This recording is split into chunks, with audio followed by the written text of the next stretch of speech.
Hello बच्चों, welcome to prime educator.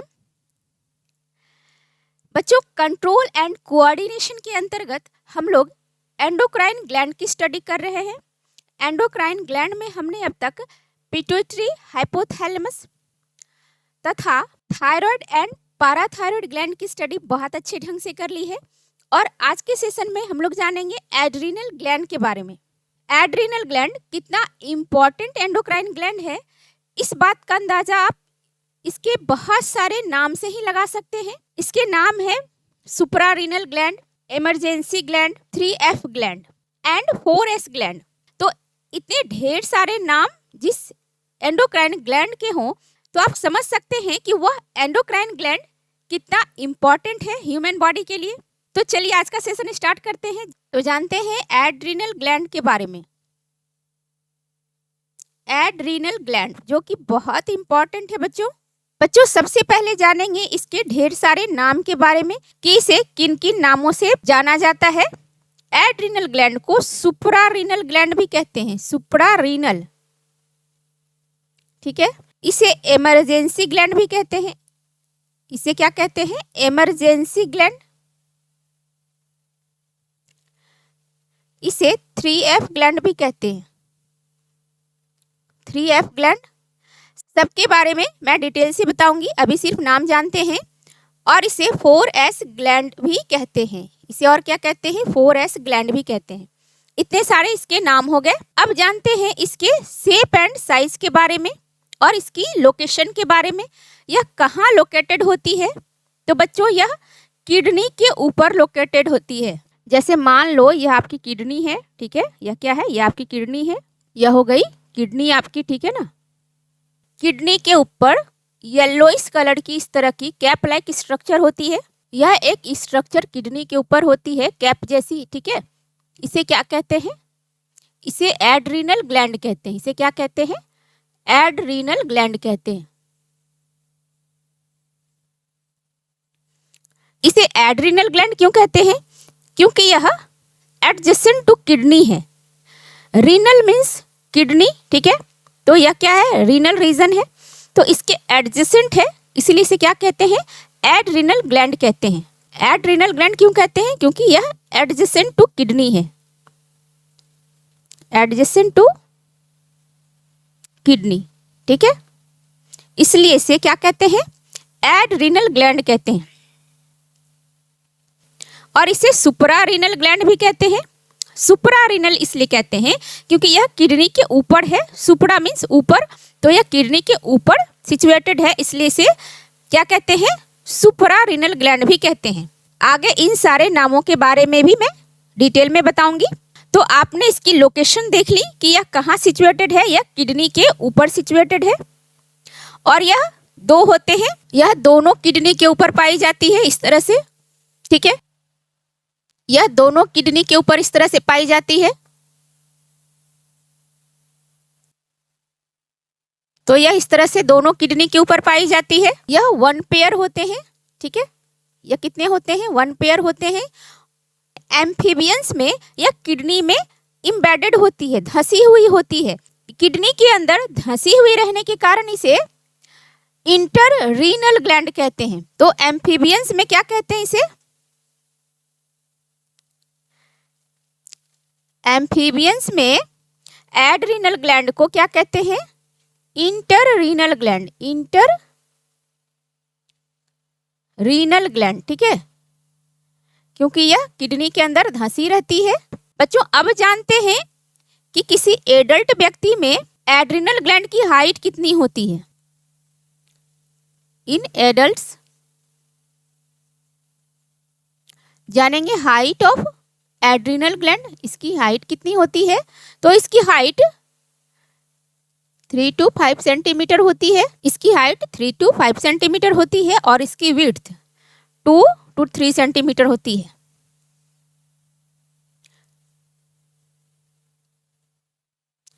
इसकी width कितनी होती है?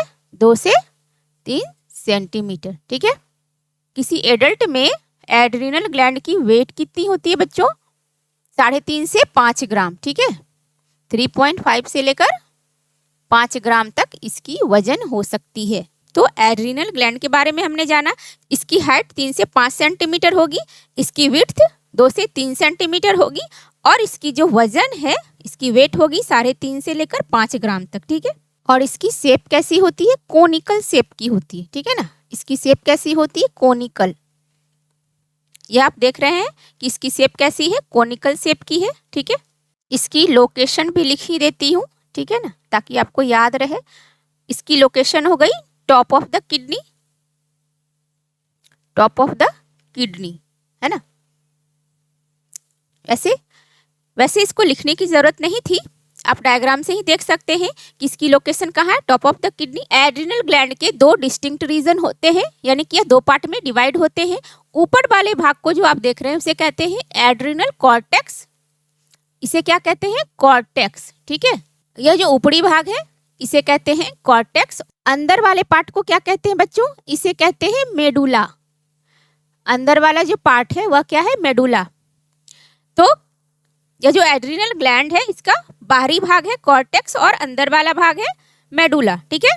तो इस एड्रिनल ग्लैंड की सेक्शन देखते हैं किस प्रकार से यह दिखती है। तो बच्चों यह आप देख पा रहे हैं कि एड्रिनल ग्लैंड की सेक्शन है, ठीक है। यह एड्रिनल ग्लैंड है। एड्रिनल ग्लैंड अंदर से कुछ इस प्रकार की दिखती है। तो बच्चों यह है एड्रिनल ग्लैंड की सेक्शन। तो आप जैसा कि जान रहे हैं कि बाहरी भाग जो है एड्रिनल ग्लैंड का वह है कॉर्टेक्स। तो यह जो बाहरी भाग है यह है कॉर्टेक्स, इसे क्या कहेंगे? इसे कहेंगे कॉर्टेक्स। और यह जो अंदर की भाग है, यह अंदर वाले भाग को क्या कहेंगे बच्चों? इसे कहेंगे मेडुला, ठीक है। यह है मेडुला। तो बाहरी भाग हो गई कॉर्टेक्स यह, और यह अंदर वाली भाग मेडुला।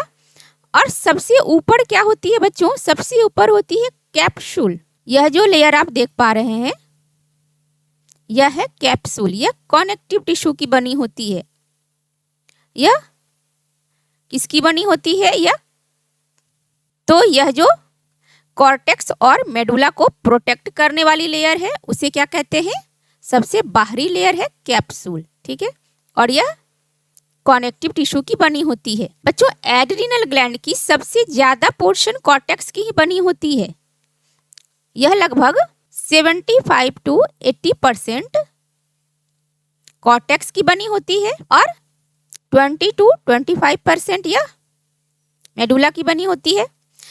तो कॉर्टेक्स जो है वह मेन भाग है, यह बाहरी भाग जो कॉर्टेक्स है वह मेन भाग है, यह 75 से 80% बना रही है। और मेडुला इनर लेयर है जो कि इनर पार्ट है जो कि 20 से 25% बना रही है। अब इसकी ओरिजिन के बारे में जानेंगे कि कॉर्टेक्स जो है वह किस प्रकार की ओरिजिन की होती है। तो बाहरी भाग जो है कॉर्टेक्स यह मेसोडर्मल इन ओरिजिन है। मेसोडर्मल इन ओरिजिन, ठीक है। Mesodermal in origin. हमारे एम्ब्रियोनिक स्टेज में जब बॉडी की डेवलपमेंट हो रही होती है तो उसमें क्या है? 3 जर्म्स लेयर पाए जाते हैं। तो 3 जर्म्स लेयर में यह मेसोडर्मल ओरिजिन की हो गई। और मेडुला जो कि अंदर वाला भाग है यह एक्टोडर्मल ओरिजिन की होती है। यह एक्टोडर्मल इन ओरिजिन होती है, ठीक है। तो यह जो एड्रिनल कॉर्टेक्स है यह 3 लेयर में बटी होती है। तो यह जो पोर्शन है यह है एड्रिनल कॉर्टेक्स, ठीक है। यह पोर्शन है एड्रिनल कॉर्टेक्स जिसे आप देख रहे हैं और यह 3 लेयर में बटी होती है। तो इस कॉर्टेक्स की 3 लेयर्स होती है। कॉर्टेक्स की 3 लेयर्स होती है। 3 लेयर्स में सबसे पहली लेयर होती है जोना ग्लोमेरुलोसा। Zona glomerulosa. तो सबसे पहली लेयर हो गई जोना ग्लोमेरुलोसा। दूसरी लेयर है जोना फेसिकुलाटा। जोना फेसिकुलाटा। और तीसरी लेयर है जोना रेटिकुलरिस। तो बच्चों कॉर्टेक्स की इन तीनों लेयर के बारे में जानेंगे कि इस डायग्राम में वह लेयर कहाँ पर दिखाई दे रही है। तो सबसे पहली लेयर है जोना ग्लोमेरुलोसा। तो सबसे बाहरी लेयर होगी ये, ठीक है ना। तो यह है सबसे बाहरी लेयर। यह जो लेयर है सबसे बाहरी लेयर कॉर्टेक्स की, यह है जोना ग्लोमेरुलोसा। दूसरी लेयर हो गई जोना फेसिकुलाटा। तो दूसरी लेयर आप देख पा रहे हैं कि यह है दूसरी लेयर, ठीक है ना, यह दूसरी लेयर है, यह है जोना फेसिकुलाटा। और थर्ड लेयर है जोना रेटिकुलरिस, तो यह सबसे अंदर वाली लेयर होगी, है ना। तो यह हो गई जोना रेटिकुलरिस। बच्चों इसे आप एक बार दोबारा से देख लो। कॉर्टेक्स की 3 लेयर्स होती है। 3 लेयर्स में सबसे पहली लेयर है जोना ग्लोमेरुलोसा, जो कि सबसे बाहरी लेयर है जोना ग्लोमेरुलोसा। उसके बाद है जोना फेसिकुलाटा, तो यह जो पोर्शन है जोना फेसिकुलाटा। और सबसे इनर लेयर है जोना रेटिकुलरिस, तो आप देख पा रहे हैं इनर लेयर है जोना रेटिकुलरिस। इसे इसी क्रम में याद रखना है। इसे GFR याद रख सकते हैं। इसे क्या याद रख सकते हैं? GFR, ठीक है।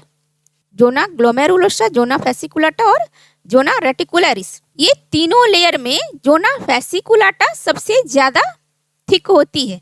यह जोना फेसिकुलाटा सबसे थिक होती है। जैसे मान लो यह कॉर्टेक्स की लेयर है, तो यह इस तरह से सबसे ऊपरी लेयर होगी। यह जोना ग्लोमेरुलोसा की लेयर होती है। यह राउंडेड शेप की होती है, इसके सेल्स राउंडेड शेप के होते हैं। फिर उसके बाद इस तरह से जोना फेसिकुलाटा की लेयर होगी, ठीक है, इस तरह से कॉलमनर शेप की।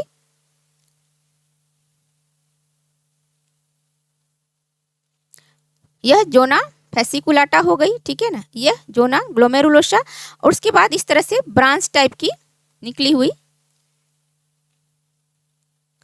लेयर होती है, यह ब्रांच्ड होती है, यह है। तो यह हो गई जोना रेटिकुलरिस। तो आप देख पा रहे हैं कि सबसे ज्यादा जोना फेसिकुलाटा है, ठीक है। यह कॉर्टेक्स की लेयर है। यह किसकी लेयर है? कॉर्टेक्स की लेयर है। तो यह इस तरह से सजे रहते हैं कॉर्टेक्स में तीनों लेयर। यह जो कॉर्टेक्स की तीनों लेयर्स हैं, यह अलग अलग हार्मोन सेक्रीट करते हैं।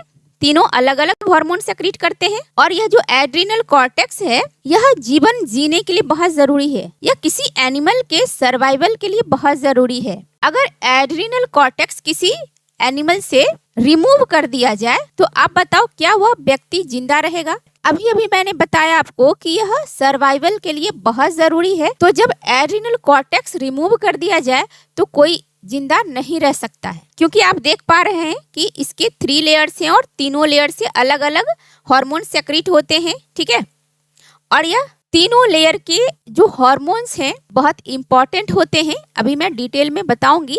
तीनों लेयर्स अलग अलग हार्मोन सेक्रेट करते हैं, पर कंबाइंडली इसे कॉर्टिकोस्टेरॉइड्स कहते हैं। अब आप जान लो कि जोना ग्लोमेरुलोसा से कौन से हार्मोन सेक्रेट होते हैं। कॉर्टेक्स के जोना ग्लोमेरुलोसा लेयर से कौन सा हार्मोन सेक्रेट होता है? मिनरेलोकॉर्टिकॉइड्स, ठीक है, मिनरेलोकॉर्टिकॉइड्स। और इसका एग्जाम्पल है एल्डोस्टेरोन। बाद में डिटेल में बताऊंगी। सेकेंड लेयर कॉर्टेक्स की है जोना फेसिकुलाटा। इससे कौन सा हार्मोन सेक्रेट होता है? इससे सेक्रेट होता है ग्लूकोकॉर्टिकॉइड्स, ग्लूकोकॉर्टिकॉइड्स, ठीक है। और इसका एग्जाम्पल है कॉर्टिसोल। और एड्रिनल कॉर्टेक्स की थर्ड लेयर है जोना रेटिकुलरिस। इससे कौन सा हार्मोन सेक्रेट होता है? Sex corticoids, sex corticoids.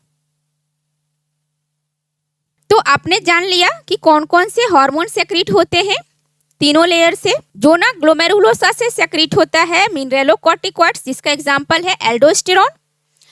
Second layer है जोना फेसिकुलाटा। इससे सेक्रेट होता है ग्लूकोकॉर्टिकॉइड्स, कॉर्टिसोल इसका एग्जांपल है। थर्ड लेयर है जोना रेटिकुलरिस।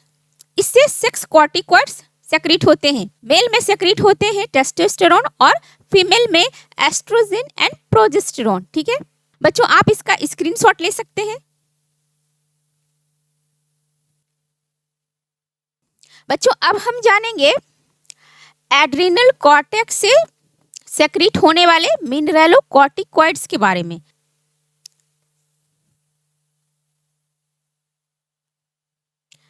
एड्रिनल कॉर्टेक्स से सेक्रेट होने वाले मिनरेलोकॉर्टिकॉइड्स के बारे में।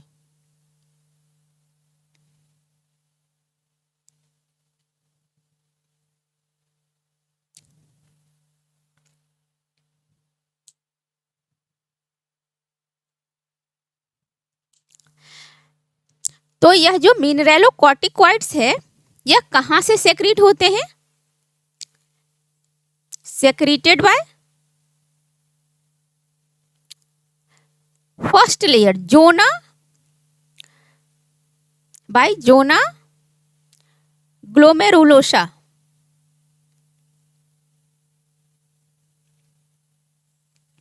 यह एड्रिनल कॉर्टेक्स की फर्स्ट लेयर है और इससे सेक्रीट होती है मिनरेलोकॉर्टिकॉइड्स।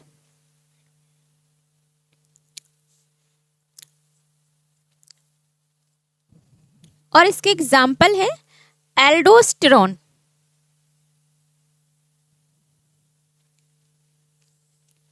बच्चों यह जो एल्डोस्टेरोन है यह बहुत ही इंपॉर्टेंट मिनरेलोकॉर्टिकॉइड्स है। एल्डोस्टेरोन की टारगेट ऑर्गन है किडनी। यह किडनी पर एक्ट करती है, किडनी के डिस्टल कॉन्वोल्यूटेड ट्यूब्यूल पर एक्ट करती है, डिस्टल कॉन्वोल्यूटेड ट्यूब्यूल। ठीक है, अगर आपको नेफ्रॉन की स्ट्रक्चर याद हो तो आप समझ जाएंगे कि यह बच्चों यह नेफ्रॉन की स्ट्रक्चर है।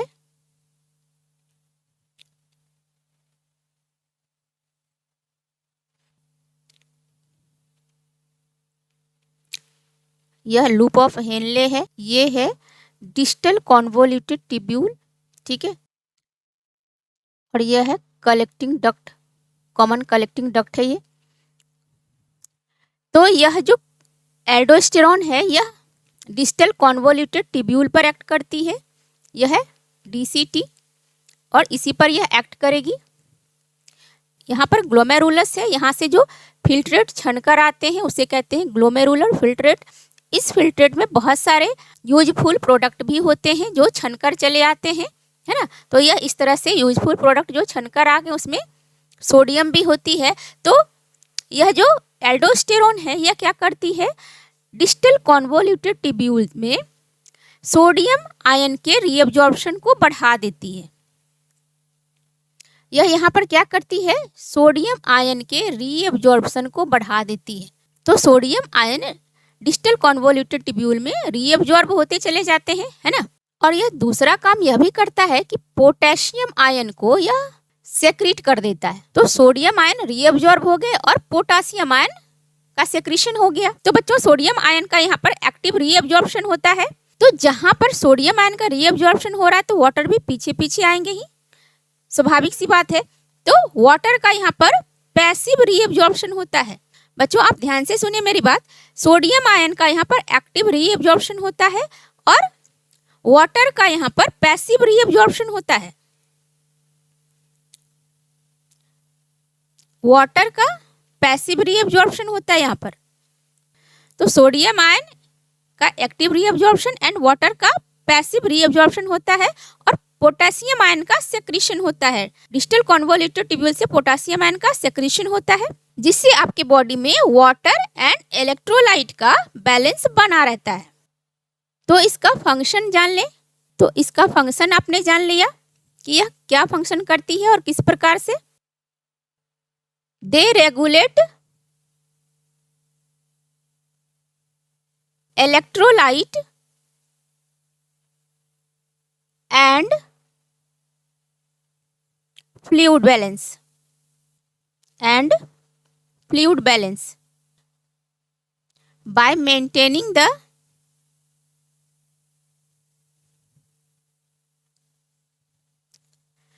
ratio of sodium ion and potassium ion।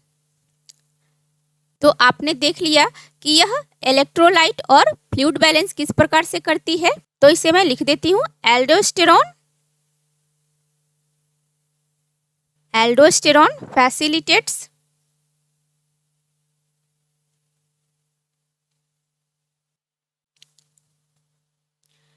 active reabsorption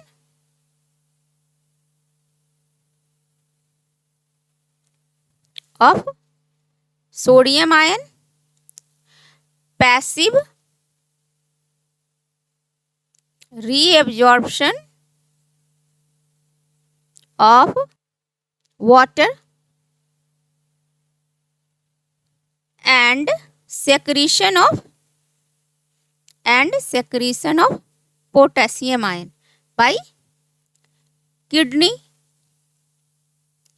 kidney के DCT से, यह किडनी के DCT पर एक्ट करती है। तो आपने जान लिया मिनरलोकॉर्टिकॉइड्स के बारे में, जैसा कि नाम से ही स्पष्ट है, यह बॉडी में मिनरल एंड वाटर को मेंटेन करके रखती है। बच्चों आप इसका स्क्रीनशॉट ले सकते हैं। बच्चों अब जानेंगे एड्रिनल कॉर्टेक्स से सेक्रेट होने वाले दूसरे हार्मोन के बारे में। पहला हार्मोन मिनरलोकॉर्टिकॉइड्स हमने जान लिया, अब जानेंगे दूसरा हार्मोन ग्लूकोकॉर्टिकॉइड्स के बारे में। और यह कहाँ से सेक्रेट होता है? यह सेक्रेट होता है आपका दूसरा लेयर जो है जोना फैसिकुलाटा से, ठीक है। तो एड्रिनल कॉर्टेक्स की दूसरी हार्मोन है ग्लूकोकॉर्टिकॉइड्स।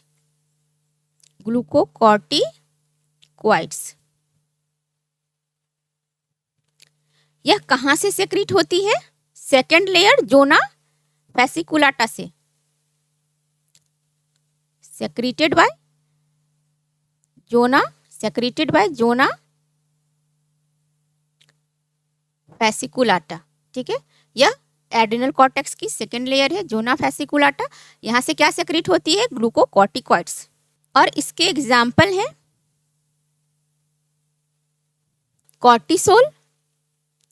कॉर्टिसोल, बच्चों एग्जाम्पल आप जरूर याद रखना, एंड कॉर्टिसोन।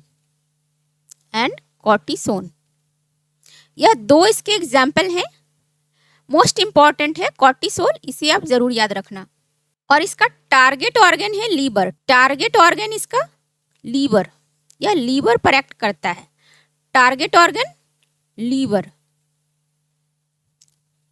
यह जो ग्लूकोकॉर्टिकॉइड्स है यह मेनली लीवर पर एक्ट करता है।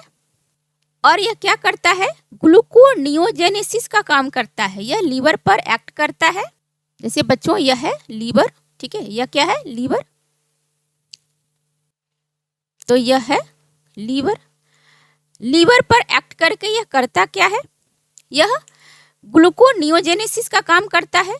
यह क्या करता है? ग्लूकोनियोजेनेसिस का काम करता है। लीवर पर ग्लूकोकॉर्टिकॉइड्स एक्ट करता है और ग्लूकोनियोजेनेसिस को परफॉर्म करता है। यह ग्लूकोनियोजेनेसिस क्या है? Gluconeogenesis is the process of producing glucose from non carbohydrate source. यानी कि जो भी नॉन कार्बोहाइड्रेट सोर्स है वहां से अगर ग्लूकोज बनाया जाए तो यह एक नई प्रोसेस है। तो इसे क्या कहते हैं? ग्लूकोनियोजेनेसिस कहते हैं। यानी ग्लूकोज किसी नॉन कार्बोहाइड्रेट सोर्स से बनाई जाए तो उसे ग्लूकोनियोजेनेसिस कहते हैं। तो बच्चों नॉन कार्बोहाइड्रेट सोर्स कौन से हो गए? जैसे लिपिड, यह लिपिड को तोड़ेगा यानी लाइपोलाइसिस करता है और ग्लूकोज की फॉर्मेशन करता है। यह प्रोटीन को तोड़ेगा और प्रोटियोलाइसिस करेगा यानी प्रोटीन को तोड़ के भी ग्लूकोज बनाएगा। तो यह सारे काम ग्लूकोकॉर्टिकॉइड्स के हैं। तो यहाँ मैं लिख देती हूँ, यह क्या करता है? लिपिड को तोड़ता है, जिसे क्या कहते हैं? लाइपोलाइसिस कहते हैं।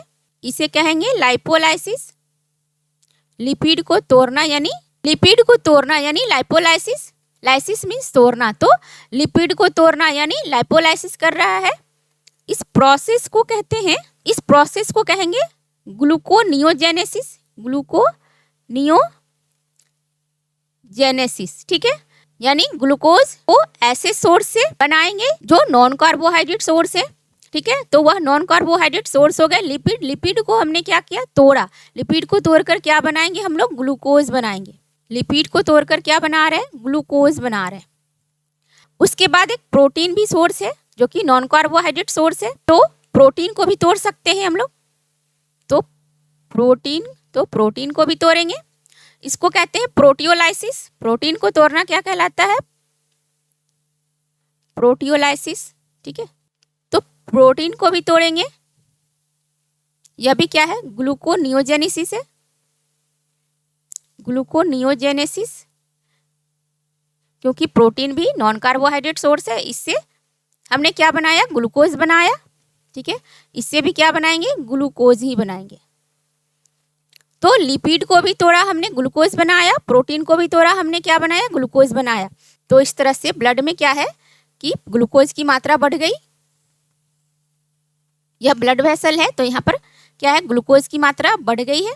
तो इस तरह से हम लोगों ने क्या देखा कि ग्लूकोकॉर्टिकॉइड्स ब्लड में ग्लूकोज की मात्रा को बढ़ाती है, लिपिड और प्रोटीन को तोड़कर यानी ग्लूकोनियोजेनेसिस की प्रोसेस को यह प्रोमोट करती है ताकि ग्लूकोज की फॉर्मेशन ज़्यादा से ज़्यादा हो सके। और यह ऐसा किस लिए करती है? टू मेंटेन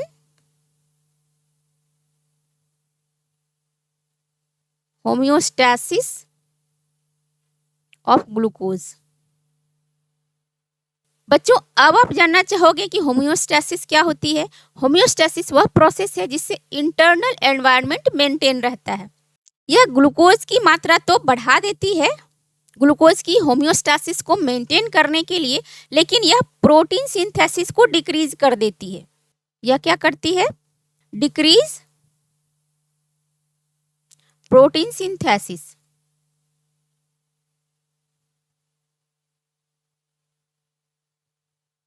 यह प्रोटीन सिंथेसिस यानी प्रोटीन के निर्माण की प्रक्रिया को कम कर देती है। और यह क्या करती है? And stimulate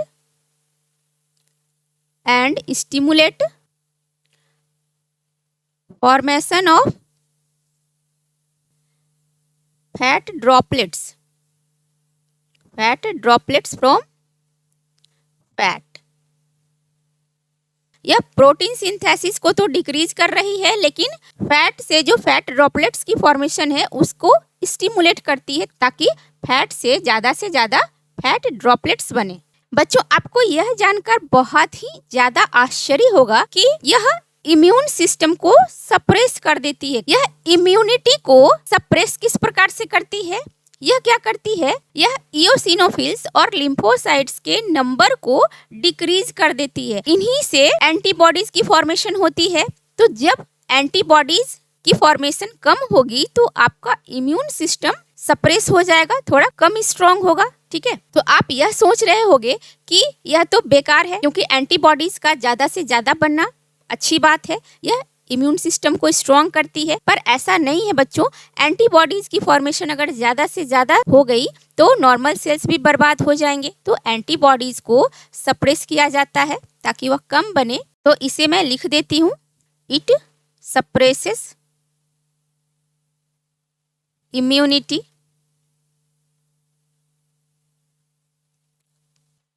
by reducing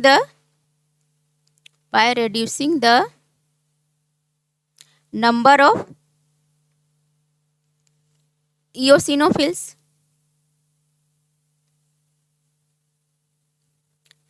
and lymphocytes and eosinophils and lymphocytes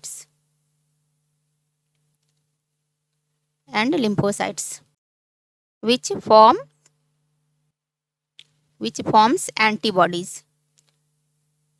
यही जो है इओसिनोफिल्स एंड लिम्फोसाइट्स क्या बनाते हैं? एंटीबॉडीज बनाते हैं हमारे बॉडी में। तो यह आपने समझ लिया कि यह किस तरह से इम्यूनिटी को सप्रेस कर रही है। यह इओसिनोफिल्स एंड लिम्फोसाइट्स के नंबर को डिक्रीज कर देती है ताकि एंटीबॉडी की फॉर्मेशन कम हो सके। ठीक है, और बच्चों, यह जो ग्लूकोकॉर्टिकॉइड्स हार्मोन है यह कब रिलीज होती है? जब हम काफी स्ट्रेस में होते हैं। लेकिन यह इमरजेंसी हार्मोन नहीं है, इसे आप याद रखेंगे कि यह स्ट्रेस के वक्त रिलीज होती है, लेकिन यह इमरजेंसी हार्मोन नहीं है। इमरजेंसी हार्मोन सेक्रेट होती है एड्रिनल मेडुला से, और यहाँ हम लोग स्टडी कर रहे हैं एड्रिनल कॉर्टेक्स के बारे में। लेकिन यह जो ग्लूकोकॉर्टिकॉइड्स है यह भी इमरजेंसी के समय में रिलीज होती है, लेकिन इसे इमरजेंसी हार्मोन नहीं कहेंगे। इसे मैं लिख देती हूँ, it released at the time of emergency.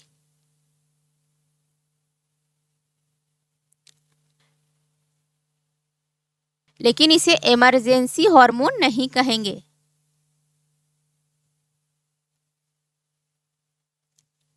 इसे इमरजेंसी हार्मोन नहीं कहेंगे। ठीक है, तो यह आपने जान लिया ग्लूकोकॉर्टिकॉइड्स के बारे में। आप इसका स्क्रीनशॉट ले सकते हैं। बच्चों एड्रिनल कॉर्टेक्स से निकलने वाली थर्ड हार्मोन है सेक्स कॉर्टिकॉइड्स, या जिसे गोनेडोकॉर्टिकॉइड्स भी कहते हैं, इसे सेक्स हार्मोन्स भी कहते हैं, या फिर इसे कॉर्टिकोस्टेरॉइड्स भी कहते हैं। तो एड्रिनल कॉर्टेक्स से निकलने वाली तीसरी हार्मोन है सेक्स कॉर्टिकॉइड्स। सेक्स कॉर्टिकॉइड्स इसे गोनेडोकॉर्टिकॉइड्स भी कहते हैं, इसे गोनेडोकॉर्टिकॉइड्स भी कहते हैं, इसे सेक्स हार्मोन भी कहते हैं, या फिर इसे कॉर्टिकोस्टेरॉइड भी कहते हैं, कॉर्टिकोस्टेरॉइड्स भी कहते हैं। ठीक है, और यह कहां से सेक्रीट होती है? सेक्रीटेड बाय, यह तीसरी लेयर जोना रेटिकुलरिस से सेक्रीट होती है। यह कहां से सेक्रीट हो रही? जोना रेटिकुलरिस से। और यह काम क्या करती है बच्चों? स्टिमुलेट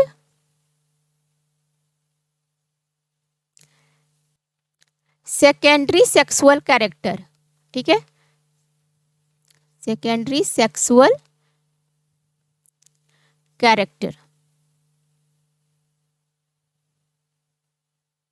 तो यह किस प्रकार से सेकेंडरी सेक्सुअल कैरेक्टर को स्टिमुलेट करती है? इन मेल, तो मेल में यह क्या करती है? मेल में यह शोल्डर्स को चौड़ी कर देती है, आवाज में भारीपन ला। तो मेल में यह क्या क्या करती है? Broadening of shoulder.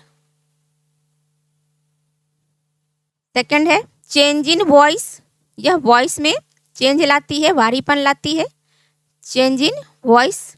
Growth of beard, growth of beard and moustaches. तो मेल में यह दाढ़ी मूंछों के ग्रोथ को भी स्टिमुलेट करती है। और अब जानेंगे फीमेल के बारे में। इन फीमेल में यह किस तरह से एक्ट करती है? तो फीमेल में भी यह सेकेंडरी सेक्सुअल कैरेक्टर को स्टिमुलेट करती है।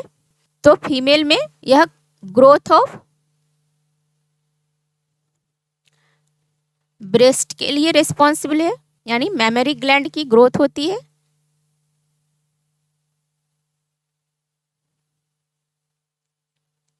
तो फीमेल में ब्रेस्ट की ग्रोथ होती है इसी हार्मोन की वजह से। तो फीमेल के सेकेंडरी सेक्सुअल कैरेक्टर के बारे में जानेंगे कि उसमें क्या क्या सेकेंडरी सेक्सुअल कैरेक्टर होते हैं। तो फीमेल में ब्रेस्ट की डेवलपमेंट होती है, फीमेल में जो पेल्विक रीजन है वह ब्रॉड हो जाती है, वॉइस हाई पिच वाली हो जाती है, यानी फीमेल्स की आवाज पतली हो जाती है, और मेंस्ट्रुअल साइकिल की शुरुआत होने लगती है ना। तो ये सारे सेकेंडरी सेक्सुअल कैरेक्टर्स हैं फीमेल के, जिसको स्टिमुलेट करने का काम यही सेक्स हार्मोन्स करते हैं। तो इसे मैं लिख देती हूँ। लड़कियों की आवाज पतली हो जाती है, हाई पिच्ड वॉइस हो जाती है, हाई पिच्ड वॉइस हो जाती है। ब्रॉडनिंग ऑफ पेल्विक रीजन,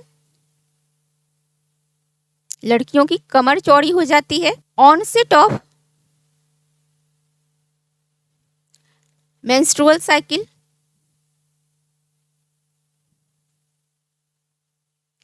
तो यह सारे चेंज आप देख सकते हैं किसी फीमेल में, यानी फीमेल की सेकेंडरी सेक्सुअल कैरेक्टर यह सब हो गई।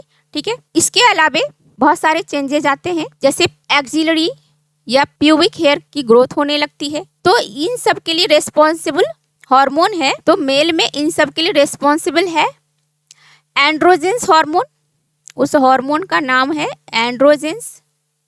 इसमें टेस्टोस्टेरोन प्रमुख है, टेस्टोस्टेरोन। तो इसमें टेस्टोस्टेरोन प्रमुख है। और फीमेल में है एस्ट्रोजन, फीमेल हार्मोन है, और फीमेल में रिस्पॉन्सिबल हार्मोन है एस्ट्रोजन एंड प्रोजेस्टेरोन।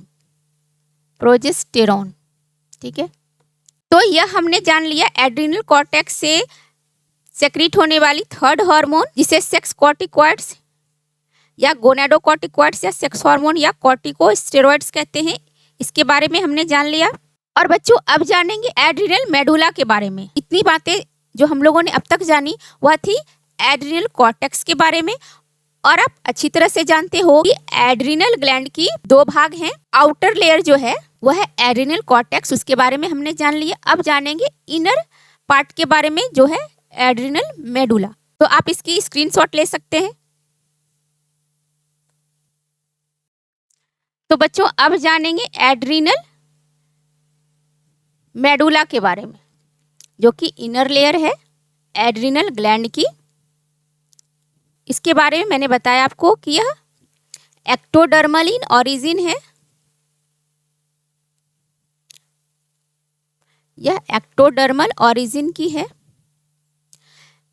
इससे जो हार्मोन सेक्रीट होते हैं उसे क्या कहते हैं?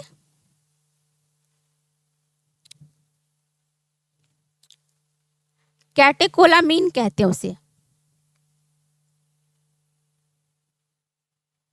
एड्रिनल मेडुला से जो हार्मोन सेक्रीट होते हैं, एड्रिनल मेडुला से जो हार्मोन सेक्रीट होते हैं, यह स्पेलिंग गलत हो गई थी। तो एड्रिनल मेडुला से जो हार्मोन सेक्रीट होते हैं उसे कैटेकोलामीन्स कहते हैं। तो एड्रिनल ग्लैंड से सेक्रीट होने वाले हार्मोन को कैटेकोलामीन्स कहते हैं। यह दरअसल कंबाइंडली दो हार्मोन्स को मिलाकर कहा जाता है। एक हार्मोन है एपिनेफ्रिन। एपिनेफ्रिन इसे एड्रीनैलिन भी कहते हैं। इसे क्या कहते हैं? और एड्रीनैलिन। एपिनेफ्रिन को और क्या कहते हैं? एड्रीनैलिन कहते हैं। और एड्रिनल मेडुला से सेक्रीट होने वाली दूसरी हार्मोन है नॉर एपिनेफ्रिन। दूसरी हार्मोन है नॉर एपिनेफ्रिन।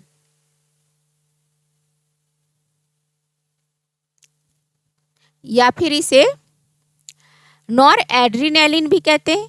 इसे और क्या कहते हैं? नॉर एड्रीनैलिन। तो एड्रिनल मेडुला से दो तरह के हार्मोन सेक्रेट होते हैं, एपिनेफ्रिन जिसे एड्रीनैलिन भी कहते हैं और दूसरी हार्मोन है नॉर एपिनेफ्रिन जिसे नॉर एड्रीनैलिन भी कहते हैं। और कलेक्टिवली इन दोनों को क्या कहते हैं? कैटेकोलामीन्स कहते हैं। एड्रिनल मेडुला को 3F ग्लैंड भी कहते हैं। इसे और क्या कहते हैं? 3F ग्लैंड भी कहते हैं। 3F जैसे यह F है तो इसे 3F क्यों कहते हैं? 3F का मतलब है फियर, फाइट एंड फ्लाइट। तो 3F का मतलब हो गया बच्चों फियर, फाइट एंड फ्लाइट। इसे इमरजेंसी हार्मोन भी कहते हैं। इसे और क्या कहते हैं? इसे इमरजेंसी हार्मोन भी कहते हैं। इसे इमरजेंसी हार्मोन भी कहते हैं।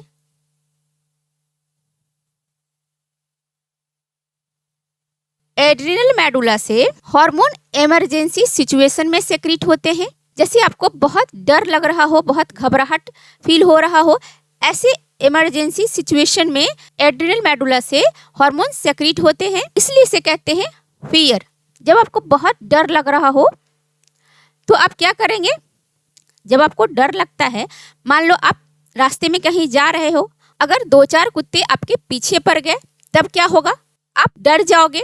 डर के मारे आप तेजी से भागोगे, पीछे पीछे कुत्ता भी भागेगा और आगे आगे आप भी भागोगे। तो ऐसे में क्या है, जब आपको बहुत डर लग रहा हो यानी फियर की सिचुएशन हो तो आप क्या करोगे? फाइट करोगे, लड़ोगे। जब इंसान बहुत अधिक डरा हुआ हो तो डू और डाई वाली सिचुएशन आती है, करो या मरो। तो क्या करते हैं? डर के मारे उससे फाइट करते हैं। डर के आगे जीत है तो फाइट करना जरूरी है। तो क्या करेंगे? फाइट करेंगे, दौड़ेंगे अपनी जान बचाने के लिए। आगे आगे आप दौड़ोगे, पीछे पीछे कुत्ता भी दौड़ेगा। तो ऐसे में क्या है कि दौड़ोगे पूरी रफ्तार से, एकदम उड़ने वाली रफ्तार। तो क्या बात हो गई? जब आप डर गए, कुत्ते से आप डर गए, फियर वाली सिचुएशन आई तो आपने फाइट किया। फाइट किया यानी आप दौड़े जान बचाने के लिए। उसके बाद दौड़े तो किस रफ्तार में दौड़े? एकदम उड़ते हुए भागे, है ना। तो फ्लाइट वाली सिचुएशन आ गई। तो इसीलिए इसे क्या कहते हैं? 3F हार्मोन कहते हैं, यानी फियर, फाइट एंड फ्लाइट। ठीक है। 3F को कंबाइंडली क्या कहते हैं, 3F ग्लैंड कहते हैं, एड्रिनल मेडुला को। तो अब जो आप डर के मारे भाग रहे थे, इसमें क्या क्या हुआ आपके साथ, आपका हार्ट बीट बहुत तेज हो गया। जब आप घबराहट महसूस कर रहे थे, डर रहे थे, तो आपका हार्ट बीट इंक्रीज हो गया, आपकी जो ब्रीदिंग रेट थी वह भी इंक्रीज हो गई, स्वेटिंग की नौबत आ गई, पसीने निकल आए। और जब आप दौड़ रहे थे तो पूरी स्टेमिना लगा के दौड़ रहे थे, अपनी पूरी ताकत के साथ दौड़ रहे थे, तो आपके मसल्स भी उस समय क्या है कि उनमें भी ताकत आ गई। तो आपकी जो स्केलेटल मसल्स है उसे मजबूत करने के लिए हार्मोन की सेक्रेशन जरूरी है। तो यह जो एड्रिनल मेडुला है, जब आप दौड़ते भागते हो जान बचाने के लिए, तो ऐसे में स्केलेटल मसल्स को स्ट्रांग बनाने के लिए हार्मोन सेक्रेट करती है। और आंखें भी डर के मारे क्या है एकदम बाहर से निकल आती है, बड़ी हो जाती है आंखें की जो आंखें हैं वह भी फटी की फटी रह जाती है। इसका क्या मतलब हुआ कि आपकी प्यूपिल है डायलेट हो जाती है, आपकी जो प्यूपिल है वह भी डायलेट हो जाती है, ताकि आप चीज़ों को स्पष्ट देख सकें। जिससे आपको डर लग रहा है, जिससे आप जान बचा के भाग रहे हो, तो उसे देखने के लिए आपकी प्यूपिल डायलेट हो जाती है। तो यह सब क्यों होता है, एड्रिनल मेडुला के हार्मोन सेक्रेशन की वजह से होता है। और यह सब इसलिए होता है क्योंकि आप जब डर के मारे भाग रहे हो तो आपने क्या किया, पहले तो देखा कि कुत्ता आपके पीछे पड़ा हुआ है। तो जब आपकी आंखों ने देखा कि कुत्ता पीछे पड़ा हुआ है, तो आंखों ने मैसेज ब्रेन को दिया। ब्रेन में किसको मैसेज जाता है, हाइपोथैलेमस को जाता है। हाइपोथैलेमस जो कि डायनसेफ्लॉन का एक पार्ट है, और यह डायनसेफ्लॉन फोर ब्रेन से जुड़ा रहता है, यानी फोर ब्रेन की फ्लोर को डायनसेफ्लॉन कहते हैं। तो अब यह जो हाइपोथैलेमस के पास इंफॉर्मेशन गई है कि कुत्ता पीछे पड़ा हुआ है, तो अब हाइपोथैलेमस से एक इंफॉर्मेशन आएगी कि यह सिचुएशन है, बड़ा भयानक सिचुएशन है, कुत्ता काट भी सकता है, या विचार विमर्श ब्रेन में होता है। तो हाइपोथैलेमस फिर इंफॉर्मेशन किसे देगा, मेडुला को देता है। हाइपोथैलेमस से इंफॉर्मेशन मेडुला को आई। तो जैसे ही हाइपोथैलेमस ने कमांड दिया एड्रिनल मेडुला को, तो एड्रिनल मेडुला ने अपने हार्मोन सेक्रेट किए, जिसे क्या कहते हैं, कैटेकोलामिन्स कहते हैं। तो यह जो कैटेकोलामिन्स है, यानी एपिनेफ्रिन और नॉरएपिनेफ्रिन, इसे ही कंबाइंडली क्या कहते हैं, कैटेकोलामिन्स कहते हैं। तो एड्रिनल मेडुला से हार्मोन सेक्रेट होंगे, और तब आप अपनी जान बचाने के लिए डर के मारे भागेंगे, वह भी तेज रफ्तार में, एकदम उड़ते हुए जाएंगे हवा की रफ्तार में। तो इसीलिए इसे क्या कहते हैं, इमरजेंसी हार्मोन भी कहते हैं। यह जो हार्मोन है यह इमरजेंसी वाली सिचुएशन में सेक्रेट होती है। अगर आपके बॉडी से एड्रिनल मेडुला निकाल दिया जाए, रिमूव कर दिया जाए, तो आप सरवाइव कर सकते हैं। ऐसा नहीं है कि एड्रिनल कॉर्टेक्स की तरह आप जिंदा नहीं बचोगे। एड्रिनल कॉर्टेक्स निकाल दिया जाए तो सरवाइव करना मुश्किल है, तब आप जिंदा नहीं बचोगे।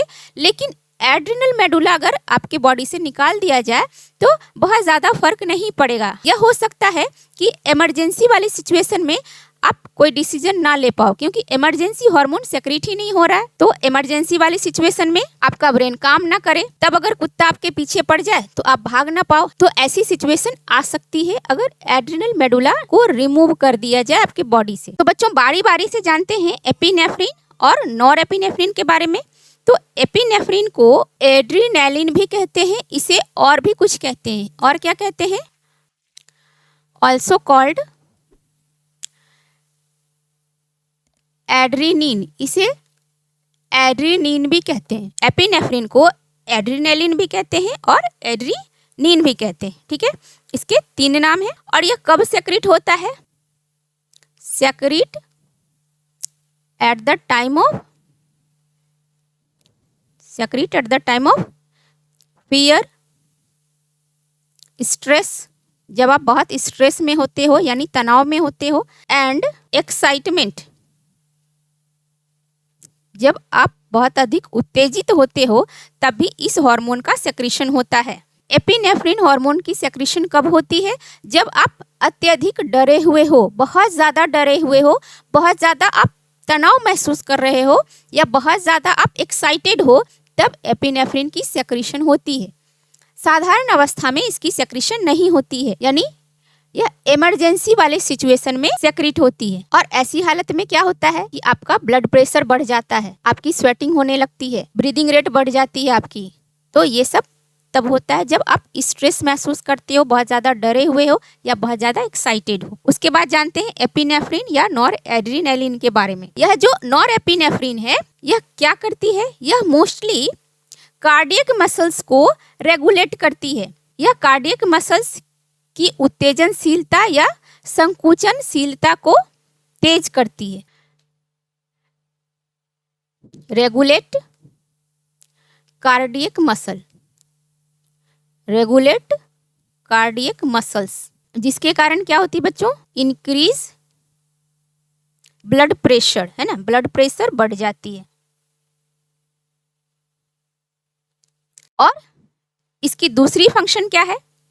यह ब्लड में ग्लूकोज की मात्रा को भी बढ़ाती है। Increase level of glucose. तो नॉरएपिनेफ्रिन के फंक्शन के बारे में आपने जाना कि यह कार्डियक मसल्स को रेगुलेट करती है, यानी कि यह कार्डियक मसल्स की उत्तेजनशीलता एवं संकुचनशीलता को बढ़ा देती है। उसके बाद आपने जाना कि नॉरएपिनेफ्रिन ब्लड में ग्लूकोज की मात्रा को बढ़ा देती है। ठीक है, आपने एपिनेफ्रिन और नॉरएपिनेफ्रिन की डिटेल में जानकारी हासिल कर ली। बच्चों अब जानेंगे disorders of adrenal gland. Disorders of adrenal gland.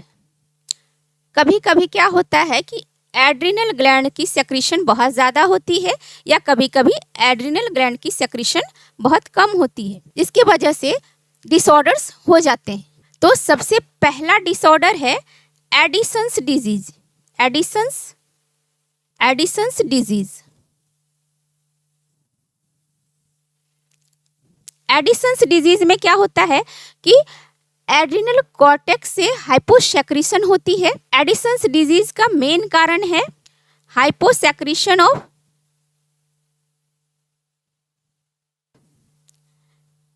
Adrenal cortex hormone.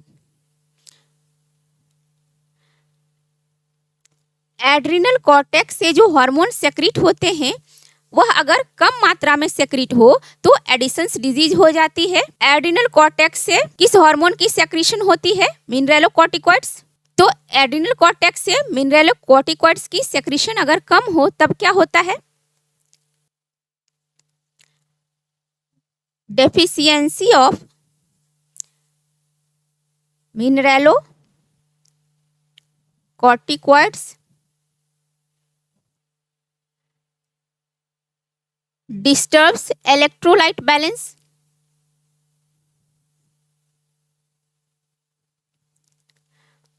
बच्चों अभी अभी मैंने बताया कि मिनरेलोकॉर्टिकॉइड्स, यह जो मिनरेलोकॉर्टिकॉइड्स है यह क्या करती है? Electrolyte balance. तो बच्चों अभी अभी मैंने आपको बताया कि मिनरेलोकॉर्टिकॉइड्स क्या करते हैं? इलेक्ट्रोलाइट बैलेंस करते हैं, है ना। तो जब एड्रिनल कॉर्टेक्स से हार्मोन की सेक्रीशन कम होगी तो मिनरेलोकॉर्टिकॉइड्स की डेफिशिएंसी में इलेक्ट्रोलाइट बैलेंस डिस्टर्ब होगा, यानी बॉडी की जो फ्लूइड वॉल्यूम है वह डिस्टर्ब होगी। और इससे क्या होगा? इलेक्ट्रोलाइट बैलेंस डिस्टर्ब होने से क्या होगा? Causing dehydration.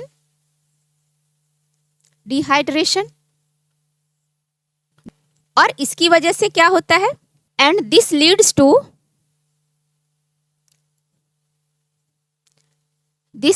To low blood sugar level and bronze pigmentation on skin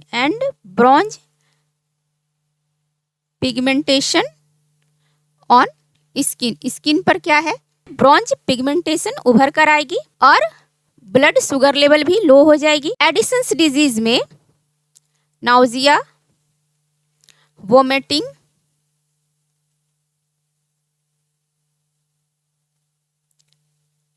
diarrhoea यह सब भी देखी जा सकती है। बच्चों नंबर सेकंड है कुशिंग्स डिजीज। इसे कशिंग्स डिजीज भी आप बोल सकते हो। तो इस कुशिंग्स डिजीज में क्या होता है? यह ग्लूकोकॉर्टिकॉइड्स के हाइपर सेक्रेशन की वजह से होता है। ग्लूकोकॉर्टिकॉइड्स का एग्जाम्पल है कॉर्टिसोल, और कॉर्टिसोल क्या करता है, ब्लड में शुगर लेवल को बढ़ा देता है। यानी यहाँ पर ग्लूकोनियोजेनेसिस की प्रोसेस भी होगी। ग्लूकोनियोजेनेसिस में क्या होता है बच्चों, प्रोटियोलाइसिस होती है, प्रोटीन के टूटने से भी ग्लूकोज बनती है, और लाइपोलाइसिस भी होती है, यानी कि लिपिड के टूटने से भी ग्लूकोज बनती है। और यहाँ पर ग्लाइकोजिनोलाइसिस भी हो रही है, ग्लाइकोजेन भी टूट रहा है, तो ग्लाइकोजेन जब टूटता है तो भी ग्लूकोज बनता है। तो यह सारे जो ग्लूकोज हैं यह कहाँ जा रहे हैं, ब्लड में जा रहे हैं, तो ब्लड में शुगर की लेवल इंक्रीज कर जाएगी, और ऐसे में यूरिन के थ्रू ग्लूकोज यानी शुगर पास होने लगता है, और ऐसे में ब्लड प्रेशर भी हाई हो सकता है। तो दूसरा है कुशिंग्स डिजीज। एड्रिनल ग्लैंड की दूसरी डिसऑर्डर है कुशिंग्स डिजीज। तो इसकी मेन वजह क्या है बच्चों, due to hyper secretion of glucocorticoids. ठीक है, तो यह ग्लूकोकॉर्टिकॉइड्स के हाइपर सेक्रेशन की वजह से हो रहा है। ग्लूकोकॉर्टिकॉइड्स का एग्जाम्पल है कॉर्टिसोल। तो कॉर्टिसोल क्या करता है बच्चों, कॉर्टिसोल ब्लड ग्लूकोज लेवल को बढ़ा देता है, इंक्रीजेज ब्लड ग्लूकोज लेवल, है ना, इंक्रीजेज ब्लड ग्लूकोज लेवल। तो यह जो ब्लड में ग्लूकोज लेवल बढ़ रही है किस प्रकार से बढ़ रही है, बाय ग्लूकोनियोजेनेसिस एंड ग्लाइकोजिनोलाइसिस। तो इनकी वजह से क्या हो रहा है कि ब्लड में ग्लूकोज लेवल बढ़ रही है, और जब ब्लड में ग्लूकोज लेवल बहुत बढ़ जाएगी तो यह क्या होगी, पास्ड थ्रू यूरिन। तो शुगर यूरिन के थ्रू पास होने लगेगी। तो यह हो गई कुशिंग्स डिजीज, जिसे आप कशिंग्स डिजीज भी कह सकते हो। और थर्ड डिसऑर्डर है कॉन्स सिंड्रोम। कॉन्स सिंड्रोम, तो यह थर्ड क्या है, कॉन्स सिंड्रोम है। ठीक है, इसे और क्या कहते हैं, इसे एल्डोस्टेरोनिज्म भी कहते हैं। इसे और क्या कहते हैं, एल्डोस्टेरोनिज्म भी कहते हैं, क्योंकि यह जो कॉन्स सिंड्रोम होती है, यह कॉन्स सिंड्रोम को एल्डोस्टेरोनिज्म भी कहते हैं, क्योंकि कॉन्स सिंड्रोम जो होती है वह एल्डोस्टेरोन के अत्यधिक सेक्रेशन की वजह से होती है, caused by excess aldosterone, caused by excess aldosterone। Aldosterone की अधिकता की वजह से कौन सी सिंड्रोम होती है, और इसकी वजह से क्या होती है, which increases ब्लड प्रेशर क्यों बढ़ती है, due to excess retention of water, excess retention of water. तो बच्चों कौन सी सिंड्रोम में ब्लड प्रेशर क्यों बढ़ जाती है, due to excess retention of water. ठीक है, कौन सी सिंड्रोम में वीकनेस भी हो जाती है, इंसान बहुत वीक महसूस करता है, मसल्स क्रैम्प्स भी देखने को मिलती है, मसल्स क्रैम्प भी देखने को मिलती है, यानी मांसपेशियों में ऐंठन हो जाती है, एंड इवन पैरालिसिस, पैरालिसिस भी हो सकती है। कौन सी सिंड्रोम बहुत रेयर केसेस में होता है, क्योंकि रेयर केसेस में ही एल्डोस्टेरोन बढ़ जाती है, और यह मेनली तब होता है जब ट्यूमर की नौबत आती है। ट्यूमर के केसेस में ही यह कौन सी सिंड्रोम देखने को मिलती है, और इसकी वजह से एड्रिनल ट्यूमर भी हो सकती है। कौन सी सिंड्रोम काफी रेयर सिंड्रोम है, and most often caused by an adrenal tumor, यह बहुत इंपॉर्टेंट है बच्चों, इसे आप जरूर याद रखें। Most often caused by an adrenal tumour. Fourth number disorder है एड्रिनल विरिलिज्म, और यह अक्सर होती है excess secretion of sex corticoids. ठीक है, तो एक्सेस सेक्रीशन अगर सेक्स कॉर्टिकॉइड्स यानी सेक्स हार्मोन्स की हो तब क्या होगा? यह दो केस हो सकते हैं इसके। इन फीमेल, किसी फीमेल में सेक्स हार्मोन बहुत अधिक मात्रा में सेक्रेट हो रहे हैं तो इसका मतलब यह नहीं है बच्चों कि यह बहुत अच्छी बात है। एक्सेस किसी चीज का अच्छा नहीं होता, तो सेक्स हार्मोन का एक्सेस सेक्रेशन भी बहुत अच्छा नहीं है। इससे क्या हो सकता है? फीमेल में दाढ़ी मूंछ निकल आ सकती है, फीमेल की आवाज में भारीपन आ सकता है, यानी कि किसी फीमेल में मर्दों जैसी लक्षण उभर कर आएगी। ठीक है, डेवलपमेंट ऑफ मेल कैरेक्टरिस्टिक,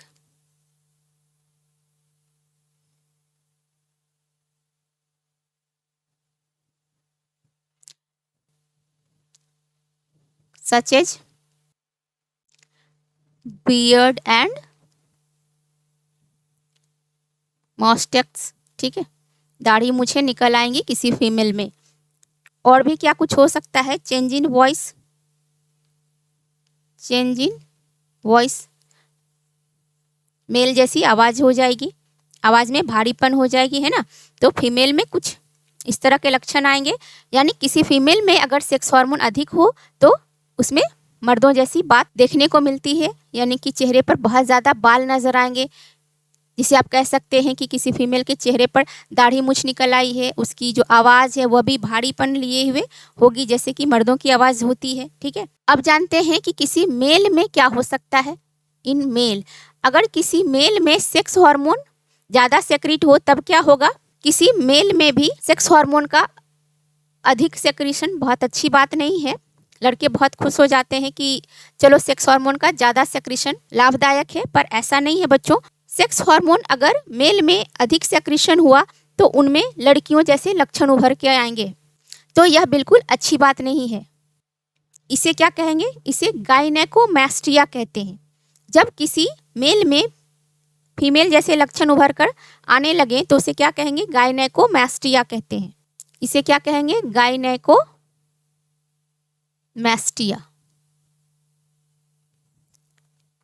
और लड़कों में ऐसा क्या कुछ हो सकता है? लड़कियों वाले लक्षण जैसे एनलार्ज ब्रेस्ट साइज, तो लड़कों में ब्रेस्ट की साइज बढ़ जाएगी। और क्या हो सकता है? Suppress gonads function,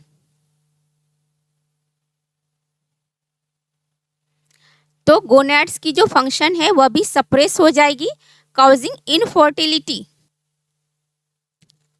causes infertility.